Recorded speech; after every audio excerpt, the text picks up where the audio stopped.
Hey there, YouTube. This is Chris talking about another knife. This was my top favorite until I got the Spyderco paramilitary knife. Awesome knife. Check out my other video on that. Quick review on how much I love this knife. This was my favorite knife. This was a zero tolerance knife. It was my first ZT. The only reason I bought this knife was because I watched NCIS and I loved Gibbs's knife. Boy, when he popped this knife out, I said, I gotta have that knife. When you hear this thing click open, you'll probably say the same thing. I mean, this knife has just been awesome. It's a hefty knife. This is a big boy. You're gonna know that you're carrying this knife. It's not gonna, sink away in your pocket and forget about it. It's a hefty knife, but you know what? It's well worth the weight, in my opinion.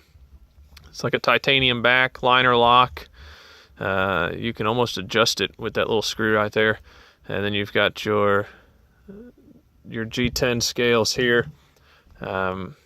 Nice little texture on that. It's pretty cool. I like the way it looks. I put the pocket clip here because you can do tip up, tip down, left, right. You get your holes up here and even down here. The only thing I don't like about the clip is that it does leave the knife sticking out quite a bit out of your pocket. But as far as deployment's concerned, you pull this knife out, it's got your little flipper back here, and it just rockets open, and boy, that lockup just slams tight. So I think it's a badass knife. Here we go. Did you catch that? Because if not, I'll do it again. Thing rockets open. No, not if the table's in the fucking way. Wham, bam, thank you, ma'am. That thing is awesome. It's got your tiger stripe on the blade. Don't mind the scratchings. Yes, I use my knife. I think that was actually from cutting wires, which I shouldn't have done. Zero Tolerance did say, hey, we'll replace the blade for you for like 30 bucks. However, back here where it has your serial numbers, your model number, this is a 0301 Ken Onion design, the S30V steel. They said that they will take all of this away and it'll just be 4 X's, I believe. I don't like that, so if my blade ever breaks, which I highly doubt, I wouldn't be able to replace it because they had already replaced it. They only replaced it one time. Let's talk about that blade. That Ken Onion design I think is freaking sweet, man. It's got a nice little recurve, fat belly right here, fat belly.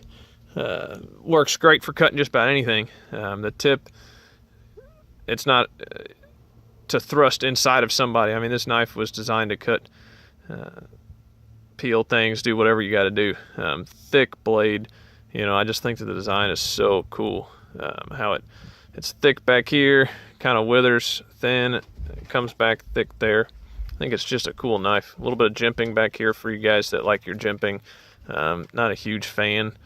One thing I do like is that little flipper. It keeps your finger from sliding up. If you're cutting something, your finger's not going to slide up and catch that blade, end up cutting you. So, I mean, there's a picture of it in the hand. Like I said, a lot of videos that I would look up and try to find. I want to see the knife. I want you to hold the knife. I want you to close it. I want you to rocket it open. I want you to see you hold the knife. So that jimping, it falls right where the thumb goes. I think it's great.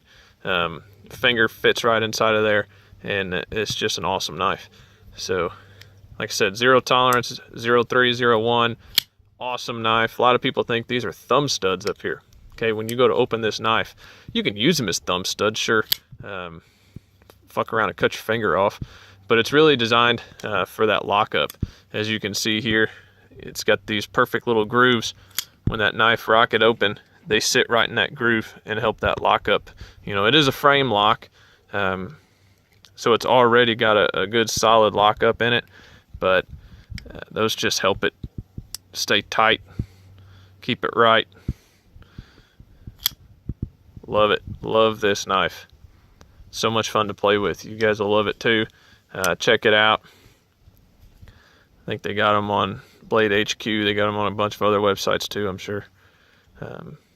Disassemble is pretty easy.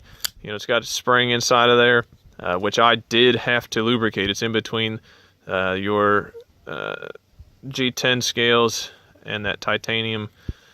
It's in between there. You got to take that apart, and you had to lubricate it up, because when I would shake the knife, it would rattle. I didn't like that at all. So what I did was just put some Vaseline in there, because I didn't have any knife lubricant. Redneck ingenuity, that's what I always say. So it's worked out great ever since. I don't know if it was from washing. I ended up washing it out or what have you, but you know, too easy. Took it apart, you know, a couple screws. Bought myself a little screwdriver set from Lowe's for like 11 bucks. It's got every tiny bit you can think of for knives. Great investment. I recommend it. $11 well spent. So go check this knife out. I think it's a great knife. A little bit on the heavy side, but you know what?